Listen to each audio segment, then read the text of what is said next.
I'm your lead co-host for the evening. My name is Tom Juana, and as usual, every Monday, I do it with Justine Wanda. Oh, I wasn't here last Monday. Yeah. Shout out to Meran for sitting in my place, Yeah. and I hope you guys had fun. She held it down for you, actually. How dare you replace me? No. I thought didn't we were replace you. friends. She said it herself, like, Justine, you call so let me play her part. And she actually asked questions. Meran, if I find you, no, she's my friend. It's fine. Yeah, I made it clear that people know that. It's okay, it's fine. Asante for coming, Justine. Another week. And this conversation today is going to be particularly about the Tuko Kadi movement. You've probably seen it online. You've seen it in the news because it's one of the biggest stories in the country over the past 2 weeks. The Tuko Kadi conversation is huge because next year we're going to a general election. And after a very deadly 2025, 2024, and 2023, there isn't a better time for people to register to vote and make the change that they want to see. And for that conversation, we couldn't get any better with a guest selection. First guest of the evening is the beautiful Sophie Njehia, Secretary General, the Revolutionary Gen Z Movement. Asante sana, Sophie, for coming. Did I get that right? Yes, you did. Yeah, SG Asante sana kwa kuja. Sophie is also an aspirant member of County Assembly for Thika Township Ward for 2027. She's a rising voice in Kenya's civic and political space. You've probably seen her on many TV shows. To be honest, we're honored to have you here, Sophie. Thank you.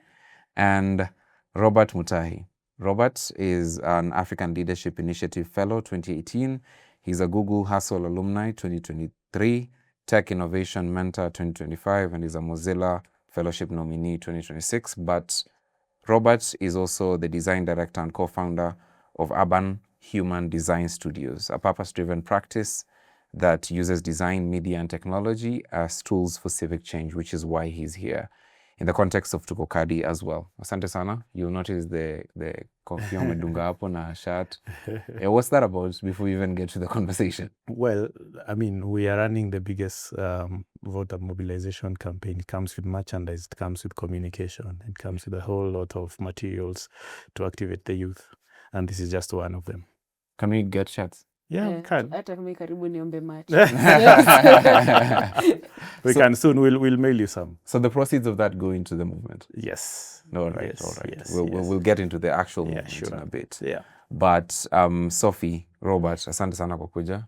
Thank you for making time. Thank you.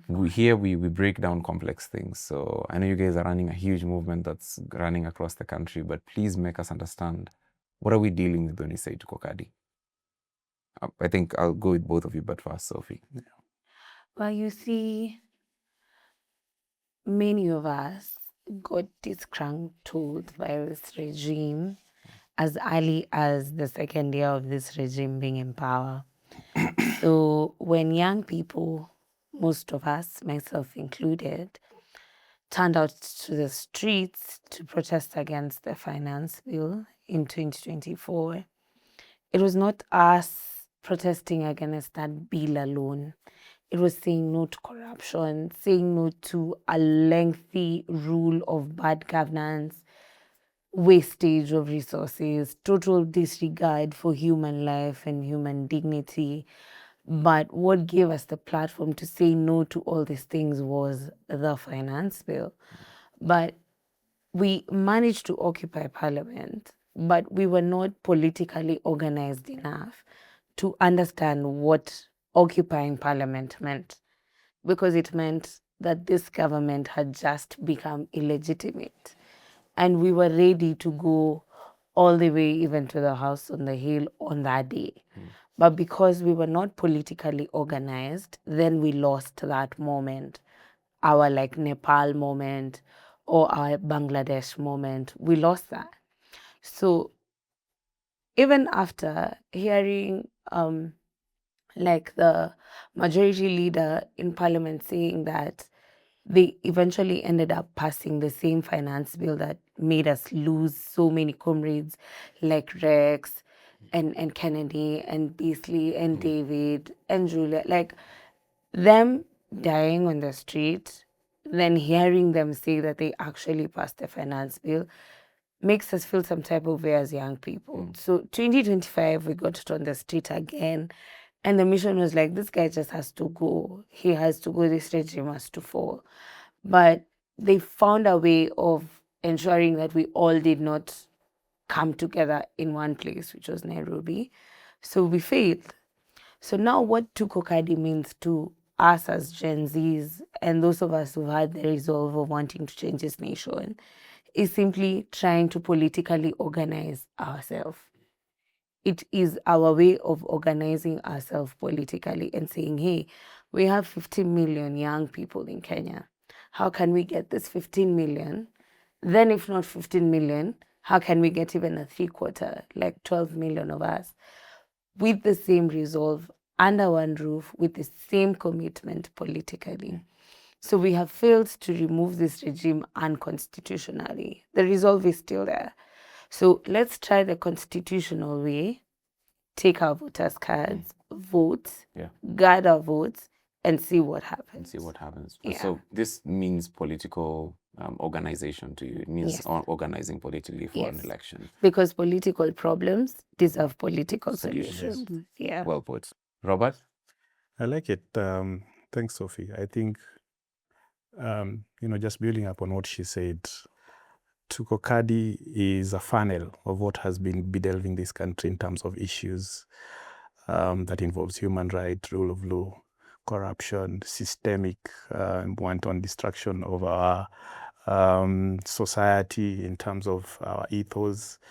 And just to make it clear, Tuko Kadi is there's a larger mission, which is a democratic mission to ensure that the 15 million youth votes in this country, and that includes the ones who are yet to register, the ones who have registered but are dormant, and the ones who we want to vote right, participate in their civic duty to choose the right leadership.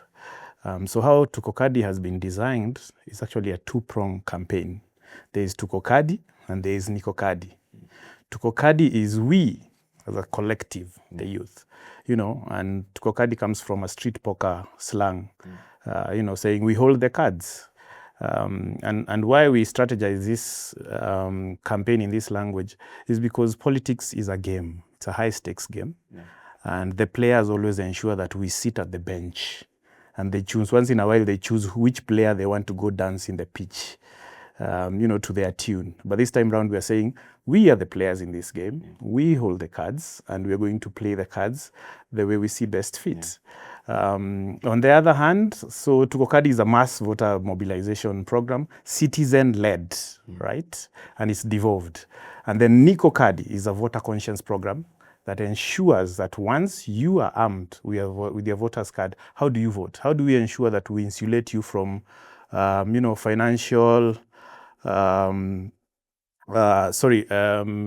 political propaganda? How do we insulate you from tribal noise?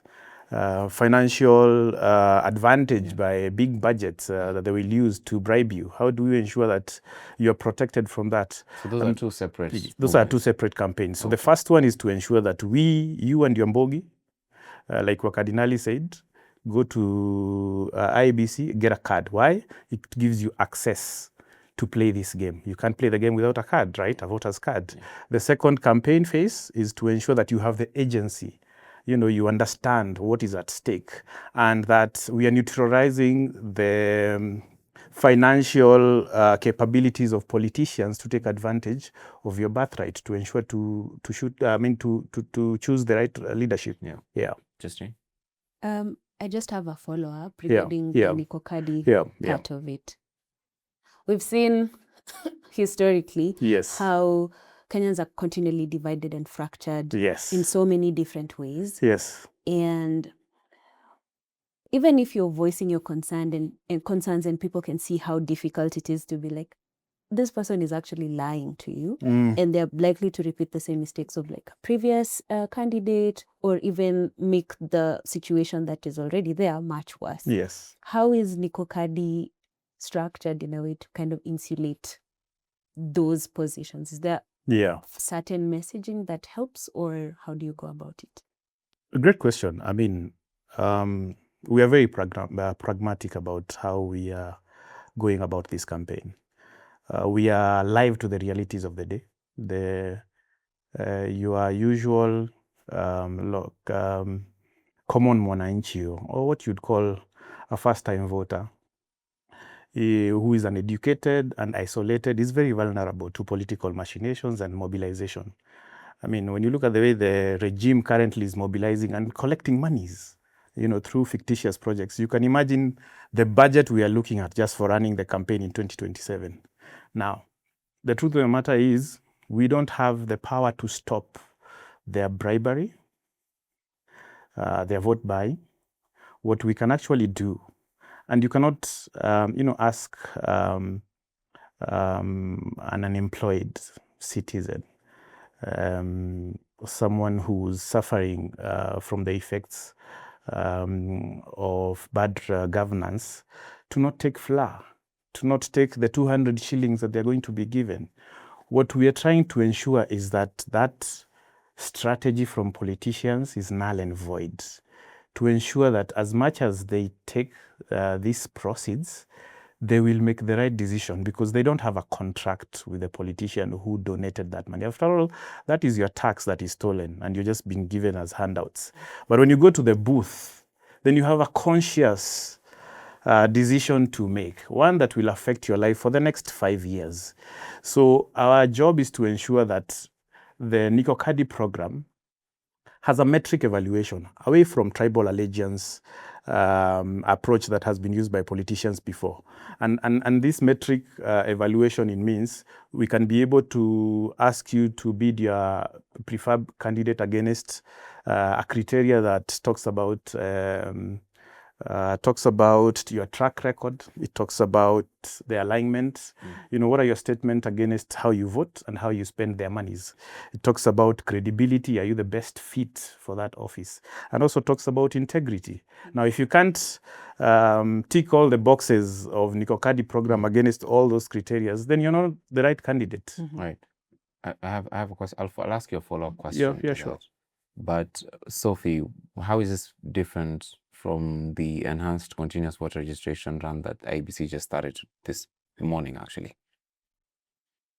It's different because we're not funded money-wise. We are funded by our resolve. And our resolve is we are committed to become watchdogs of democracy.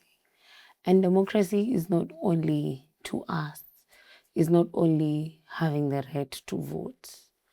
Democracy is holding leaders accountable. It is getting what you deserve as per the rules of the land. For instance, Article 43 says you deserve the highest possible standards of healthcare and education. Highest possible standards. We don't even have any standard at all. You deserve social security, you deserve housing, you deserve a clean environment, you deserve access to clean water, you deserve access to food, basic education. We don't have that. So, being here is sort of like, we us, like I said, it's a citizen-led movement. It's us trying to shape the nation that we want. IEBC, on the other hand, first of all, they're an independent institution. Yeah. According to the Constitution, they are funded. For instance, the 30-day program that they just launched today is worth 1 billion shillings. 1 billion. I saw a video on social media and someone was saying 30 million a day. Yeah, that's an average of 30 million a day. So today, according to them, they spent 30 million. Yet today, somewhere like Thika, mass voter registration did not kick off today. So those are the failures of IEBC. Exactly. So the difference between them and us is we're actually willing to do stuff and not make excuses for it. Compared to them who have the resources, they are funded by our taxpayer money, but they're willing to keep making excuses as to why they are not able to do something. How's the reception been so far? The reception has been pretty amazing because I'm telling you honestly, when this started 2 weeks ago, we honestly did not anticipate that sort of reception and countrywide. Of course, you hope for it. How does it look like on the ground? Because a lot of us just get a little bit of the sneak peeks of the videos of you. If you post on Twitter and TikTok. You see, like let me speak, for instance, like for Thika, where I come from. So where the IEBC office is like a 2-story building. So you have to go up the stairs, then you access the office. So it's an office like this. So it's like an outside part there. So it's full at the staircase. It's full outside before you get to. So what you're seeing, the pictures you're seeing outside is just outside. There's a whole other equivalent group like that on the inside waiting for the forms. And when you go there and they ask you, and you ask them, so why are you out here? They're like, this regime has to go. We're tired of these people killing us. We're tired of them not being remorseful about them wasting our money. Yeah. So the most ecstatic thing is that actually people know why they're coming out to do this.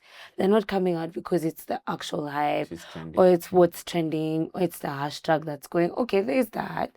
But when you actually interrogate someone, you can get to understand higher. This person is actually patriotic enough to understand they deserve a good country. This person is feeling bad that other people have access to things others don't. They feel bad that human rights are being violated. And now they understand that the Constitution actually says that you, the person, we the people, you, the person, you have the power. And the only way, not the only way really, but the first constitutional non-violent way to exercise that power is through taking your vote. Your vote and voting in an election. Do you have a question, Justine? No.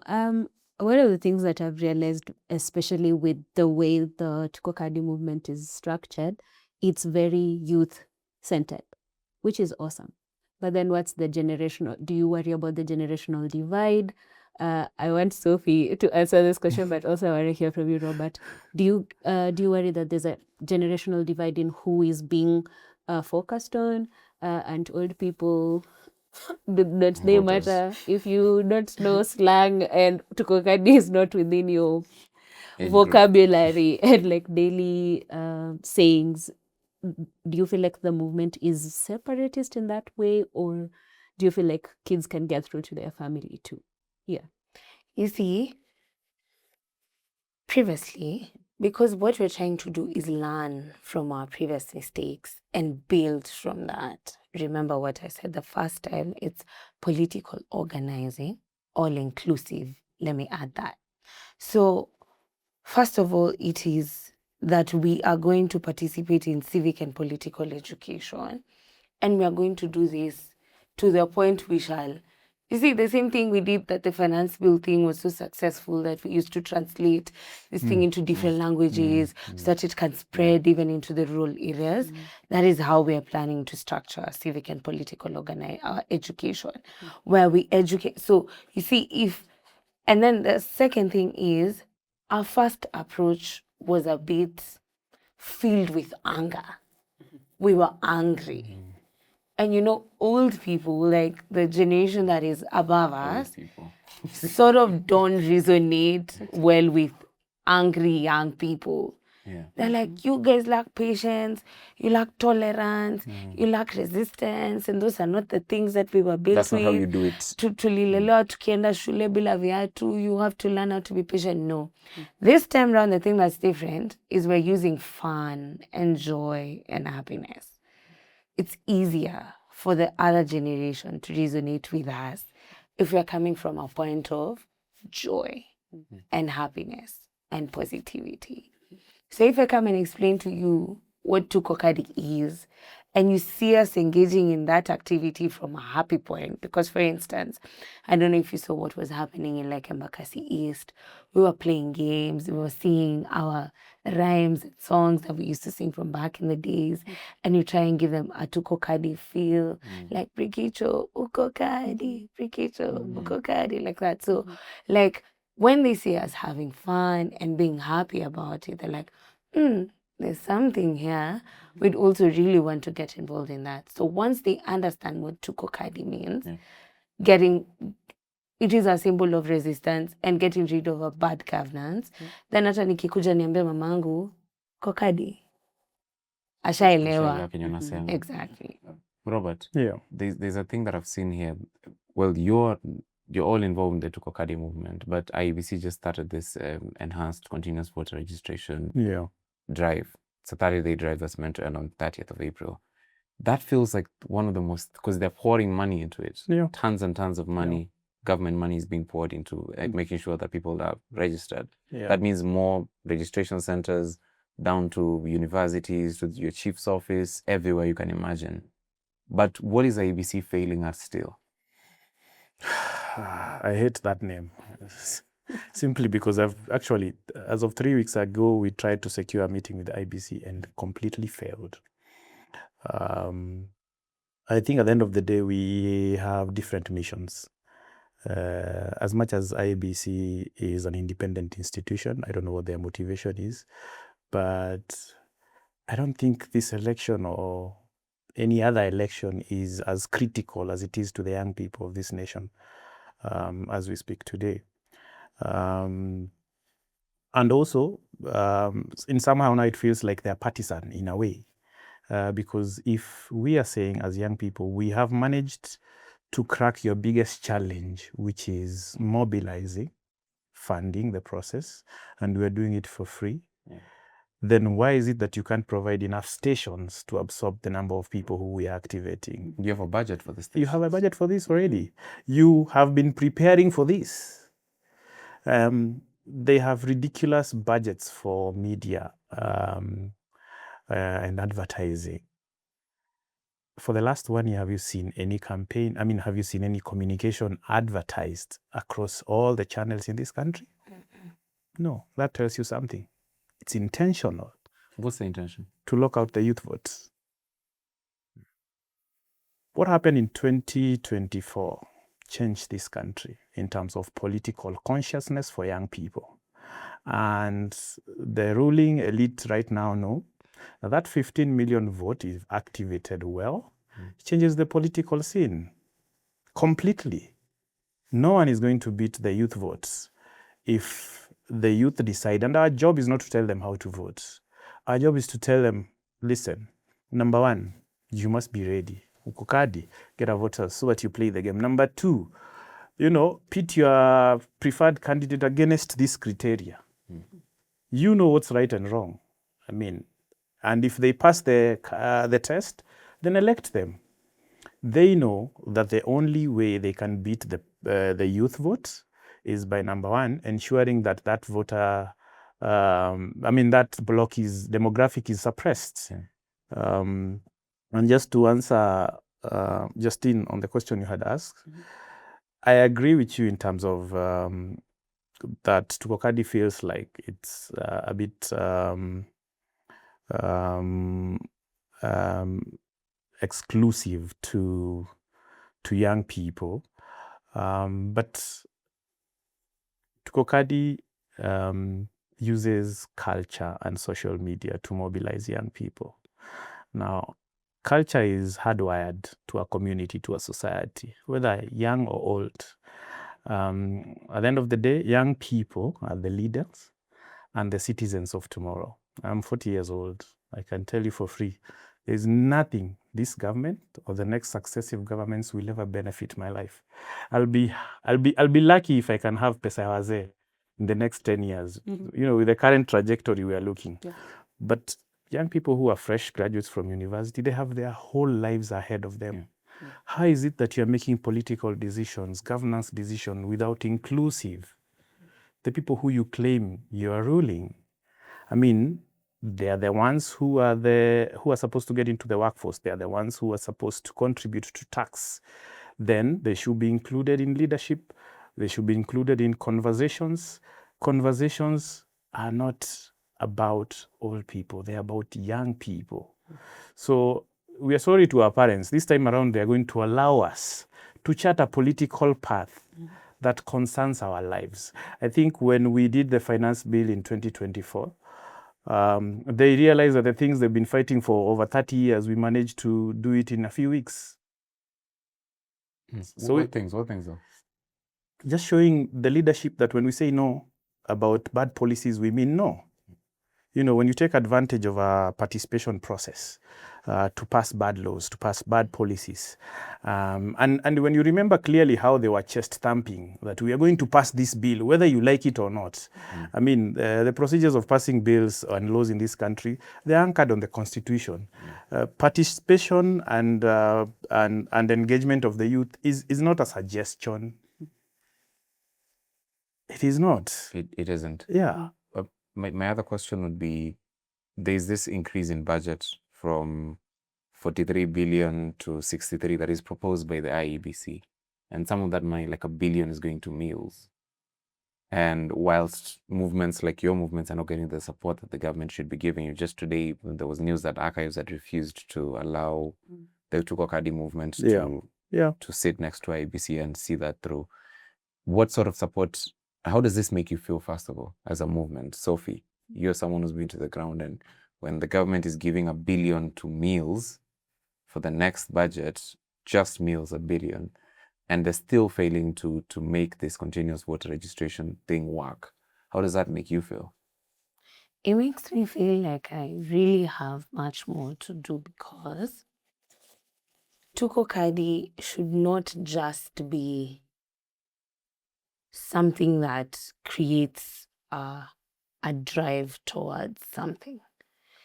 Tuko Kadi needs to be standardized to the point that it is recognized as a stakeholder of the voice of the people. So when Tuko Kadi is in the room, the voice of the people is in the room. So what really we are trying to tell IEBC is, you will either work with us to make this process, as is stipulated in the Constitution, free, fair, secure, verifiable. Is there anything that IEBC has done that has given you the impression that they're not going to deliver a fair vote? Well, for starters, the delay in the reconstitution, the deliberate delay in the reconstitution of the IEBC is questionable, because that deliberate delay then meant that boundaries delimitation could not be done ahead of this election. The 12-year period had already lapsed as of 2022. So we were due for boundaries delimitation. For example, Thika town constituency has 5 wards. Personally, the ward that I'm vying for, right now, as of like 2022 register, had 44,000 voters. That's a ward. Let's assume all the other wards have 44,000 voters. That's like 300,000 people in one constituency, vis-a-vis another ward that only has 10,000 people in the same constituency. One ward has 10,000 registered voters, another ward has 44,000. If boundaries delimitation would have been done, like Thika Township ward could become 2 wards, because 44,000 is too many people. You get? So they first of all denied us our constitutional right to better access to development and better access to devolution and the advantages that comes with that. That was a failure on IEBC's That was part. failure number 1. Because there were still commissioners who were in there. Why didn't they push harder? Then the CEO goes ahead to procure more kits on his own from the same company that did a questionable election in 2022 and 2017. These people are not going to take measures to make the people trust them. Like, we haven't even dealt with 2022 and the questionable election that happened then. So then we are preparing for another election. You have not addressed anything that, you remember, 2022 is what led to the NADCO report, because the protests began in 2023, immediately after the 2022 elections. And it was because of the cost of living. It was because of the disputed election in 2022. So IEBC still did not, they did not take care of those issues that had been raised. then you go ahead then and we're starting voter registration. We are not seeing you doing any voter education because that is part of your mandate to educate the voter. We've had by-elections. We're not seeing you vet because vetting of the people on that list is your mandate. You're giving us people like Wamudende who changed his name, who has a scandal to his name, is being investigated, but he still finds his way on the ballot. On the day of the by-election, you allow the police to actually intimidate citizens on that day. You allow tear gas. So, like, you're an independent institution, the same way the police is an independent institution. This is your jurisdiction. You call the shots. Yeah. But you come out and say, oh, there's nothing we can do. The police just have to do their job. Robert, does that then threaten the integrity of the election in 2027? Automatically. Then why are we doing this mass voter registration if that's going to happen? Are we supposed to tackle the other issue? I think everyone has to play their part. Just because the other stakeholders are failing in their duties, that doesn't mean that everyone should then drop the ball. I mean, we have a country to hold. I was in a panel last week with Hanifa and Dr. Omar Obama, and some very bright lady once said that we have been handed this country in trust, in that we use this land or whatever that is in it to nurture our lives. And even us, we have a duty to hand it over to the next generation so that they can thrive. It's the same thing. I mean, she is right. IEBC is an authority, actually, independent commission. Unfortunately, when you look at the trajectory of independent institutions in this country, they're actually under attack. And therefore, we understand that they are not in a position to make the right decisions. And these are decisions that are in the interest of the public. But should we stop? No, we can't as a citizenry. We have a role to play as well. Our role is to abide by the law, keep them accountable, and ensure we respect the rule of law. Their job is to uphold that rule of law and protect it. So we'll keep on reminding them what the right thing is, yes. Yeah. So we can't drop our ball just because they will not do what the right thing is. Yeah. Allow me to add that we shall also not allow them to drop the ball. Yeah. Because it will just be a case of, then if you're not going to institute reforms, then we're not going to allow ourselves to go into an election. We're not going to allow ourselves to use 63 billion for an election that we know will be disputed, for an election that we know will lead to a bloodbath. We would rather not have that election then. And the Constitution allows us to petition them through Parliament to institute reforms that allow us to actually gain trust in this institution. And remember, the mandate of these independent institutions is to protect the Constitution, to protect the sovereignty of our country and the people. So it is upon them then, if they won't do that, then the Constitution also gives us a right to fight for ourselves and exercise our power directly. Yeah. So it's as simple as reminding them, hey guys, we're the same people who occupied Parliament. We're the same people who brought the fear and the people power to your doorstep. So if you really do not conform to what we, the people, are seeing you trying to do, then we shall still bring people power back to your doorstep. And this time round, we won't even start with Parliament. We'll start with that IEBC. With that IEBC. Yeah. Justine. For all of IEBC's faults and everything, like I have so many questions about their voter suppression methods, but I think you've delved into them. One of the things that I've realized, though, at least with the Tuko Kadi movement, there's co-option of the message, especially by politicians. What are you doing to make sure that it doesn't bring up voter apathy from people who want to participate and they're very keen on the process? They're just like, oh, this is another thing that's been paid off by politicians. How do you counter that feeling or the process that could make people who are willing to vote seeing politicians who maybe they're opposed to co-opt the movement, not lose sight of what's important? I think let me allow you to Yeah, I can go on this one. Well, the truth of the matter is that we have not co-opted any politician on the messaging of Tuko Kadi. Like I told you, it's a citizen-led mass voter registration. The reason why politicians have hopped on this campaign is because it is one of the most successful campaigns to be run without money, right? Now, they understand that since the finance bill protest in 2024, the youth hold the power, right? And therefore, they will do everything they want to seem to align with the messaging. Why? Because it's anchored in culture. The way youth communicate to each other, the way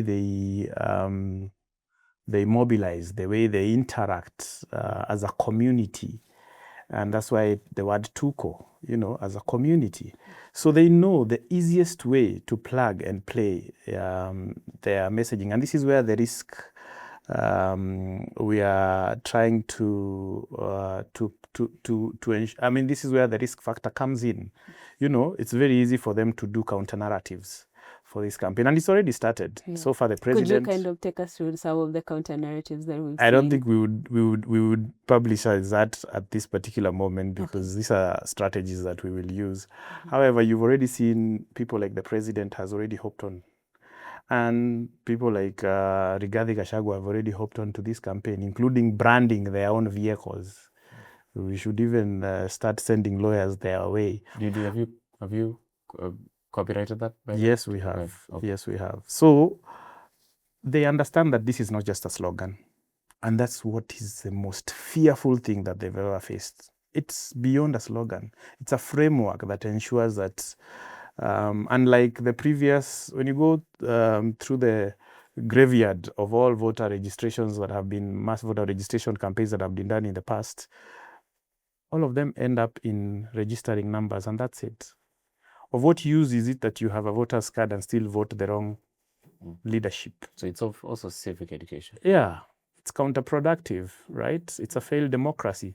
So the goal is to ensure you will get your card, but also you will have the agency and the power to choose the right leadership, and you will be accountable to yourself for that part. Yeah. That's awesome. Is there any pushback that you've personally received, both of you? From? Either personal threats or something of the sort. Well, let me start by adding something to what he said. Another way, because I feel like where we've gotten to this point is it's now become way bigger than any individual or any demographic. It's simply just mutating by itself. Yeah. It can no longer be controlled by whatever function that is choosing to want to hop on this thing. But the one thing that actually is distinctive between citizen-led movement and politically instigated is the politician will not outrightly come and have a conversation with you about the Kenya that we want or the sort of leaders that we want. They will simply just sloganeer. Yeah. They will simply just use populist terms and hyped things, but they won't go into the depth of, hey, what's the Kenya that we want after 2027? For instance, we want a Kenya where there are consequences for people who steal public funds. There are consequences for those who have already stolen up until now. They won't go into stuff like we will have a public debt audit and actually understand where our money has been going. Yeah.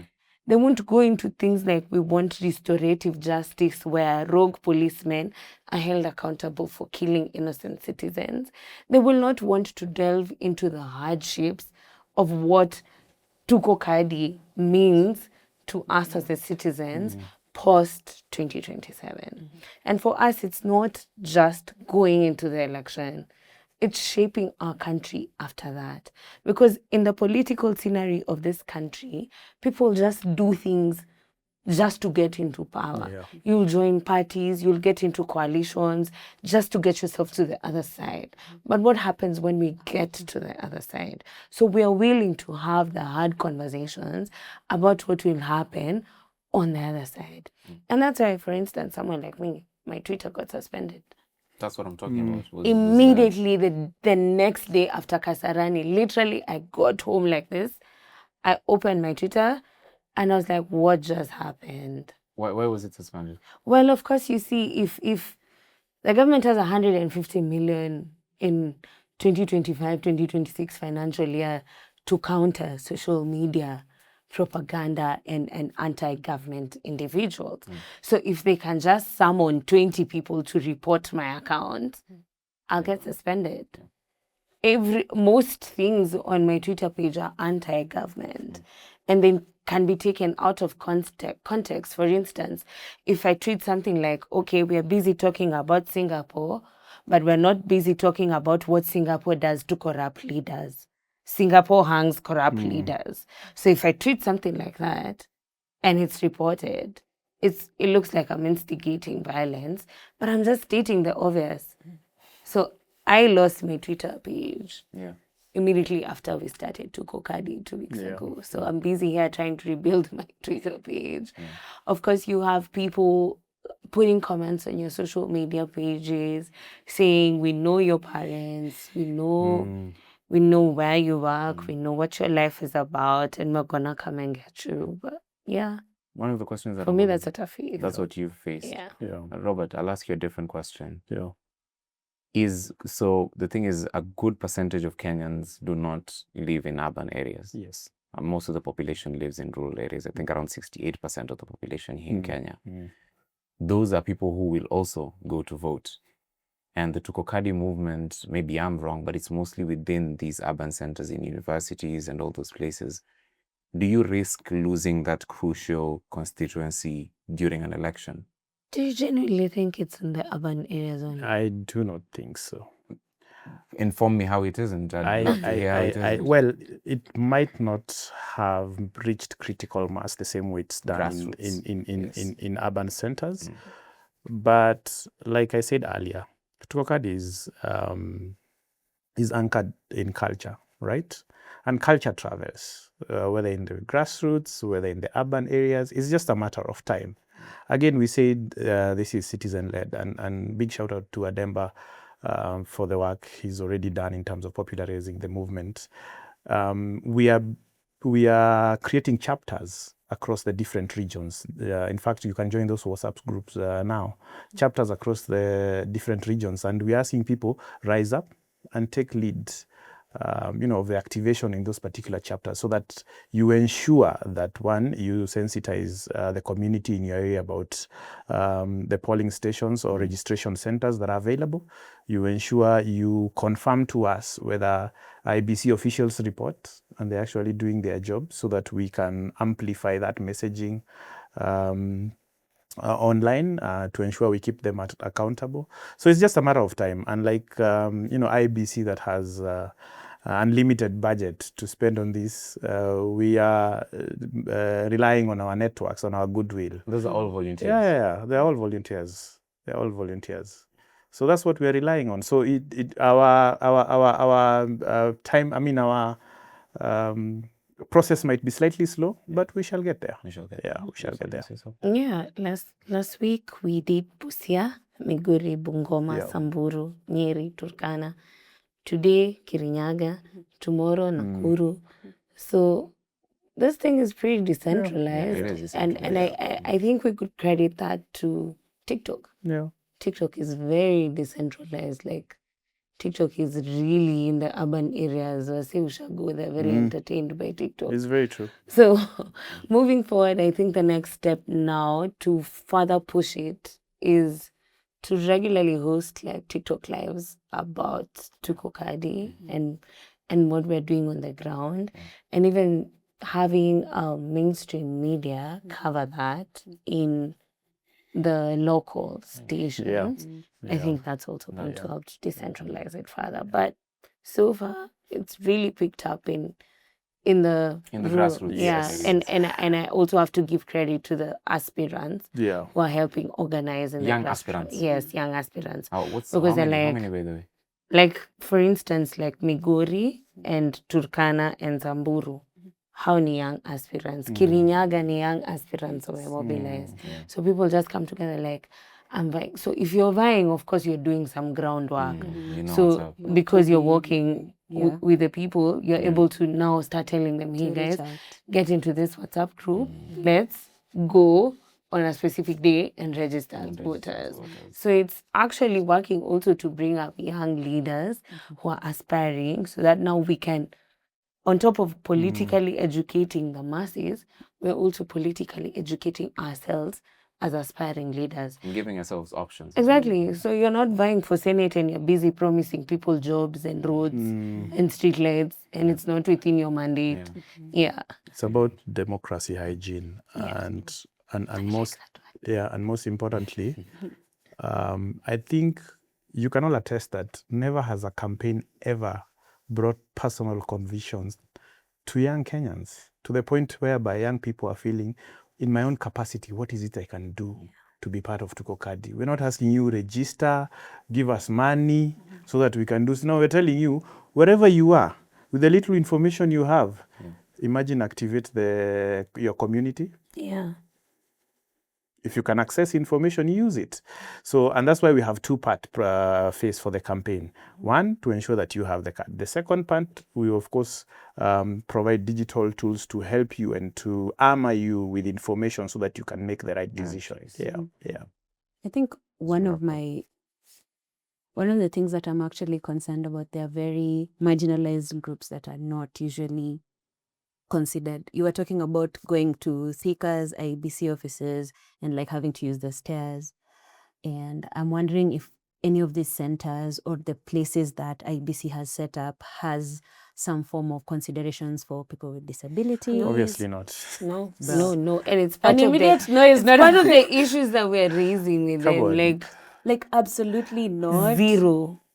IEBC didn't even plan for the voter to register. They're actually pissed that you showed up.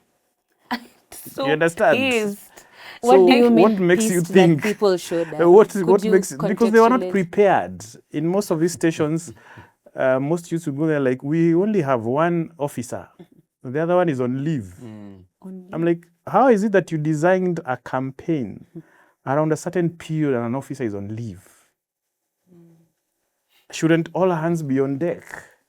Why is it, if you prepare to start continuous voter registration starting today, how is it that there are stations that are missing officers to support people to register? You haven't spent a dime to mobilize these people, not even a single cent. So how do you fail to serve people who we, through our own sweat, through our own agency, mobilized and ensured they show up? Say, like you saw the story for Chuka. The students being sent away because Kakamega IEBC office is closed on a regular Wednesday. The office is closed, and this is someone earning from your money on a weekday. On a weekday. A whole Wednesday is closed because they're waiting for 30th March. To start the and there's zero consequences. Have you seen the leadership at IEBC address these issues? Of course. They usually have, I usually open their page because there's a time I was looking for the IEBC centers, and I like how you open those PDFs, and some of the information that was listed on their website was wrong. And we took a whole other group of people who are mobilizing to sensitize people on the right issue. Do you feel like there's room for us to sue IEBC, especially for kind of sharing wrong information or false information or incomplete information? This one. Mass voter registration. You're given 1 billion. Your budget for marketing and advertising is 100 million.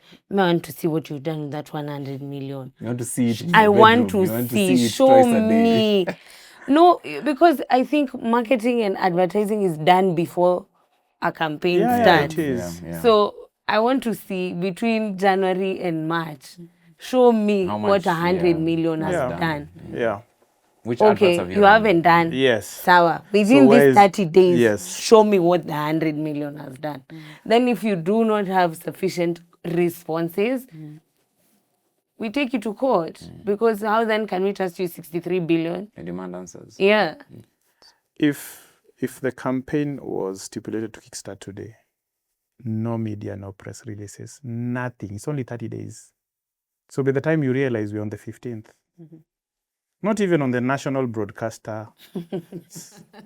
Can you imagine? With the budget they have, not even a billboard. Not on social media. Those are very pertinent questions you're asking. Yeah. Unfortunately, that should tell you something. Yeah. Who are they working for? I think that's a good place to leave it for now before we come back to you for parting shots. But gentlemen and lady, we usually have 2 segments at the end of this show. Okay. We do something that you guys do every day, but for a different cause. So we do public participation. Here we call it Serekali wants to hear from you. Okay. And we highlight a bill or an act or a regulation, any proposal that is up for public participation that could be law, and inform you what it's about and how you can participate.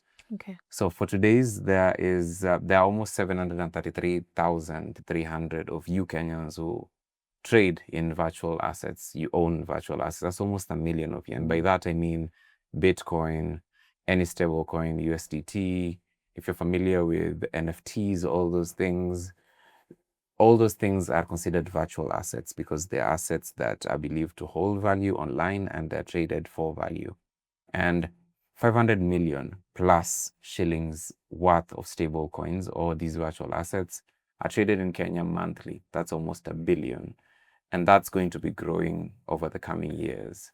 The government has no control over that. Binance, all these other trading platforms that you trade these coins on, they are not regulated by the government. So last year, on the day that the late Prime Minister passed away, President Ruto signed into law 8 laws. Those acts, one of them was the Virtual Assets and Service Providers Act of 2025. That act is important because, as I've said, these assets that are held virtually, for instance, 1 Bitcoin is worth 8 million Kenyan shillings right now, fun fact. And those could be places where terrorists transact money. Those could be places where politicians who rob the public purse, transact and clean this money, and it comes back to them as laundered money. So it's important for the government to control that space. But for that, they passed that law, but they lacked regulation. That law put into place the CBK and Capital Markets Authority of Kenya and how those are going to be playing in the market, but still we lacked regulations on how licensing, the auditing, and the nitty-gritties of this law and its implementation is meant to be done in the country. And that's why this is brought to you to participate in. I'll highlight 3. So licensing framework of these service providers, including application requirements, applicable fees, and process of reporting any changes to previously submitted information. So Binance will have to set up a local service that will then be registered by CMA and CBK for them to transact the money that you're holding virtually. And then capital, financial, and record-keeping obligations for licensees. So if Binance comes to Kenya, they will need to hold a license that is Kenyan, and they have to have an audited book of all transactions that they conducted within their system. And guidance on advertisements and promotions of virtual assets and products. This is particularly important. I think some of you might know people who've been robbed by scams online. They were advertised for 2 times profit in a week, and they put money in there and they were told Bitcoin would give them 100% profit within a week. That will be something that the government will then have through their regulations to keep a close eye on. So I think this is important because even here at Uncensored, we've highlighted these scams. That's it. That's what you should know. And to participate, there's a number of places that you can participate. They'll be having these public forum. And in Mombasa, I'm seeing here Mombasa Beach Hotel will be used at 9 a.m. to 10 p.m. on the 30th of March. And these dates are between 30th of March, which is today, I believe, to 10th of April in the coming week. So you can participate. It goes in Nairobi, Egerton University, Kitale, in Garissa, Wajir, Kakamega, all these places that you expect public participation, you should participate in. And you should send your opinions on this law by Friday, 10th April. That is if you're supposed to do it virtually online. And that's also the deadline for these physical public participation events. And that's it from us for Serekali Wants to Hear From You this week. Now for Justine to explain everything badly. So this week, we'll start with like some of the events from last week. Last week, 33 bodies, that's 25 kids and 8 adults, were found buried in a mass grave in Kericho. GOK's record at protecting citizens would likely earn it a FIFA Peace Prize. The government pathologist even said some of the bodies were unidentifiable because they had been decomposing for much longer. 2 of the victims, who were male from the 8 that were found, were choked and suffered head injuries, while the rest suffered various medical conditions. Choking and head injuries point to possible torture. But DCI are likely rolling down the shutters on the windows of the eye in DCI until this story likely disappears from the news cycle. Kenya feels like it's just one long episode of unsolved mysteries as citizens remain largely unprotected and unable to rest assured of any kind of safety. Moving on to some missing yen. If we were to change currencies, it's also been a very busy couple of weeks for taxpayer money choosing bank accounts less traveled, as 6.3 billion from eCitizen was transferred to a private account. Members of the National Assembly's Public Accounts Committee have raised alarm over how 6.3 billion Kenya shillings was irregularly diverted into a private account without the approval of the government. So this case of traveling billions was flagged by members of the Public Accounts Committee, aka a panel of the astonished, as they questioned how this money packed itself into bags and just sailed into a private account. Treasury even said that the funds were seized like salads and frozen Kielsa. When the matter came to the attention of the National Treasury, a letter was written to Equity Bank requesting the details of the agency accounts and gave instructions to freeze them. The accounts were frozen and the funds in those accounts were withheld. However, they didn't disclose where or who the cash had patelled itself into, stating that the matter was still under investigation. The promise that keeps on promising on how they will find a way out of these fraudulent messes. The unlisted account was named PesaFlow because no funds were limited in their exit. Comprising 68.7 million shillings and 48 million US dollars from an undisclosed account named PesaFlow. This account was not listed among the approved collection accounts by the National Treasury. So maybe they couldn't disclose who owned it because the company status is protected. The Office of the Auditor General and I call it the canary in several Kenyan theft mines also admitted that they did not have access to that account.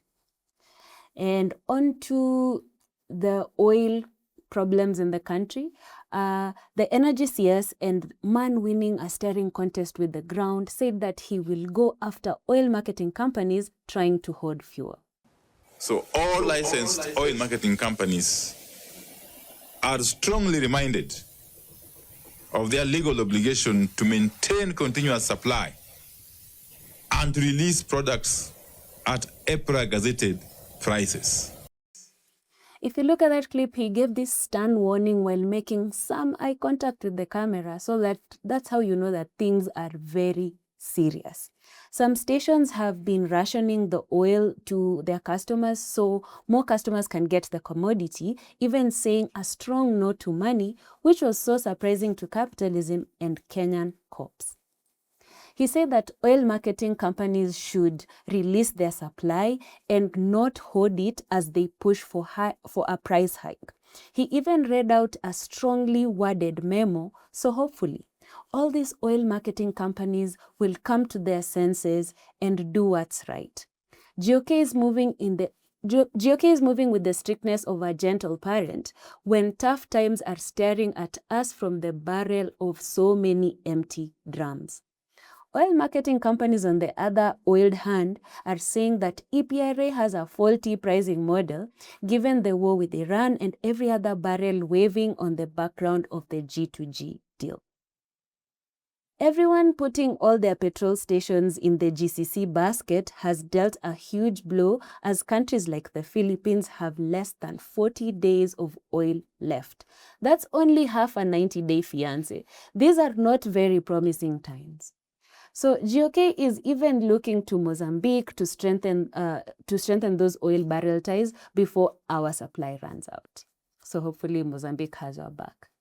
And on to, speaking of people who were recently outed for having so many people around them, an interrogation by the Senate last week revealed that Nairobi's dimpled vibe governor has 7 advisors. It emerges that the governor of Nairobi has got advisors for every other docket where there is a CC and a chief officer. He's got 7 advisors. The governor has 7 advisors. If all those advisors are little people, Snow White should come through and sue him for plagiarism. All the advisors are likely responsible for this county's greatest incompetence hits. We've seen the guitar playing, the vibes of the city, the good activities, even those speed boasts, which were likely their best advisory promise that they did not even deliver. So they're likely the ones advising all the residents of Kibera, Nyayo High Rise, Dam Estate, those guys are already damned, but Langata, Nairobi West, and Madaraka to evacuate because Nairobi Dam will soon burst. But I keep asking, evacuate to where? Well, maybe they'll cross that bridge once it floods too. Each advisor is paid 200,000 Kenyan shillings. So if you ever doubted that your non-wisdom could get you places, always remember that there are 7 people with a paycheck to differ. So all this time, we have been giving all the credit about how Nairobi is not run to 2 dimples, when we should have been very respectful to all the voices of hollow reason. Thank you. Brilliant, Justine. Asante. Guntivity is always my favorite. Those are going to be go heady up every month. Amazing. But every day. There's a question that came through for both of you. That how do you then protect a movement that is under-resourced compared to the juggernaut that is government from being co-opted? You can't co-opt our resolve. That is, I like that. like, between 2024 and now, those of us who could be co-opted, I believe, have already been co-opted. Yeah. And them going away from the citizen mandate and the citizen-led movement did not stop us from wanting a better nation and wanting better for ourselves.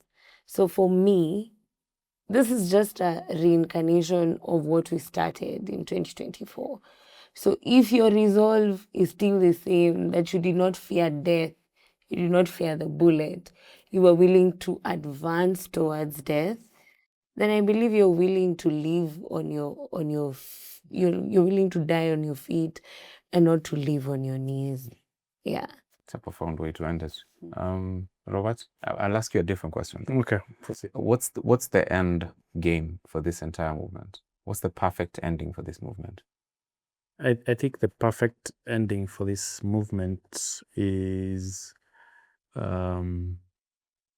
getting back our country, from forces and a leadership that is extremely flawed and lacks the goodwill to protect the Constitution and the citizenry. I think the citizen knows what's best for them. Sophie said it explicitly here. They know what their rights are when it comes to housing. They know what their rights are when it comes to healthcare, economic cushioning, rule of law.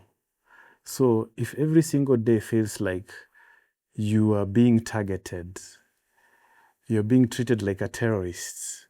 And I like the fact that the government chose Singapore as their model country. If you ever go and watch any of Lee Kuan Yew's speeches and see how he speaks to his citizens, you'll be shocked what kind of gangs are leading this country.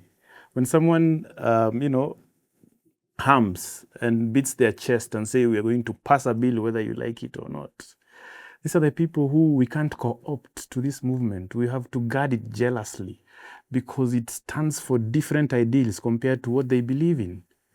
It's about their interest. It's about our lives. The second part of this campaign will actually strike most of them out.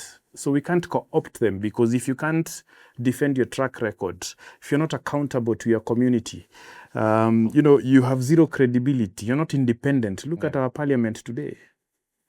And lastly, Chapter 6 of our Constitution, integrity, which we have turned to a tissue paper. It means nothing anymore.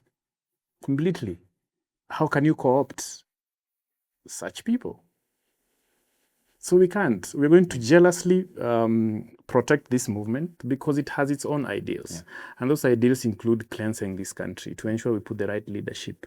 How we benefit from this movement is in the next few years, my children will be grown-ups. They will benefit from a good healthcare in this country. They will benefit, perhaps I will benefit from a social welfare if it will be existent then.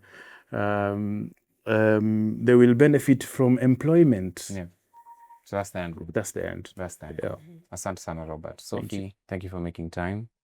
Robert, again, asante kwa kuja. Yeah. Justine, for always being the awesome co-host that you are. And I feel compelled to say this. Umesikia kuhusu this Kit Kat heist? Yes, I have. It's the best news I've heard. No, sorry to the ones who make Kit Kat, but imagine having 12 tons of Kit Kat. Damn. That's a good life. I think the black market is rejoicing because we're going to get so many discounts. Unfortunately, it won't get here. Yeah. Who said, how do you know that? 12 tons? Well, yeah, it's a lot. 12 tons is a lot of Kit Kat. It's true. It could get here. It could get here. I hope Check it will you be guys half the cost. crossing fingers for Kit Kat. I hope it will go half the cost. Chocolates. Yeah, man, if we half the cost, that thing is expensive, bro. But thank you for watching this episode of The Big Picture. We'll be back next week.